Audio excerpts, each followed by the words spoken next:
L'âme qui pêche, c'est celle qui mourra, Ézéchiel 18:4. C'est la loi de Dieu, et elle demeure. Alors même que l'esprit n'est pas renouvelé par la nouvelle naissance, il y a une responsabilité à l'égard de la parole de Dieu. Il faut à cet égard montrer clairement certaines choses, ou du moins aussi clairement que possible. Bien qu'il ne soit pas possible à une personne non régénérée d'accomplir la volonté révélée de Dieu, puisque le Saint-Esprit seul peut nous en rendre capables. Cependant, cette volonté révélée représente pour elle et pour tous les autres un appel et une demande. Cela dépendra cependant de l'attitude de chacun et du désir d'être amené à vouloir et à pouvoir. Mais en tant que créature moralement responsable, cette obligation reste la nôtre, toutes les fois où la parole de Dieu nous est présentée.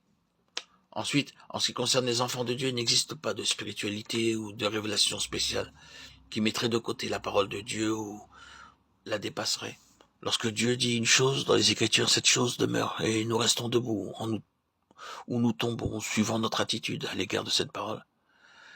Par l'illumination spirituelle, nous pouvons pénétrer dans une signification beaucoup plus pleine des Saintes Écritures et voir les pensées et les intentions de Dieu qui y sont cachées. Mais cela ne dispense pas de leur observation pratique, pourvu que nous soyons dans la dispensation à laquelle elles s'appliquent pratiquement. Nous avons rencontré certains chrétiens qui, prétendant agir selon l'esprit en relation avec la volonté de Dieu, se sont rendus coupables des plus flagrantes contradictions en face des obligations les plus claires et les plus élémentaires de l'honnêteté, de la sincérité, de la loyauté et de l'humilité. Parfois, une évasion mentale subtile est trahie par la tentative de justifier une action contraire à la parole de Dieu par ces mots. Oui, mais le diable peut citer les Saintes Écritures. Cela paraît incroyable, mais si nous n'avions pas rencontré cette sorte de choses, nous la trouverions en effet trop incroyable pour la mentionner. C'est cependant un point qui touche à notre sujet lui-même. Demandons-nous, est-ce que Satan cherche souvent à détourner de Christ une personne non régénérée par le moyen des Saintes Écritures? Avons-nous jamais entendu qu'il l'ait fait? Ce doit être alors un cas bien lointain, non? C'est à ceux qui sont les vrais enfants de Dieu qu'il s'adresse en employant la parole de Dieu. Pourquoi cela? C'est qu'il a pour objet quelque chose de beaucoup plus profond. Revenons à Christ pour le comprendre. Lorsque Satan assaillit Christ, notre Seigneur ne répondit pas « il est écrit ». En fait, Satan se dit en lui-même « ah, c'est là ton domaine, n'est-ce pas? Très bien. Alors il est écrit « il ordonnera à ses anges de veiller sur toi ». Matthieu 4,6. Il cherche aussitôt à infliger une défaite à Christ sur sa propre base. Nous ne parlerons pas pour le moment du fait que Satan a omis une phrase très vitale dans sa citation, une omission très significative dans toutes tes voix, psaume 91, 11. Quel a donc été son réel point d'attaque?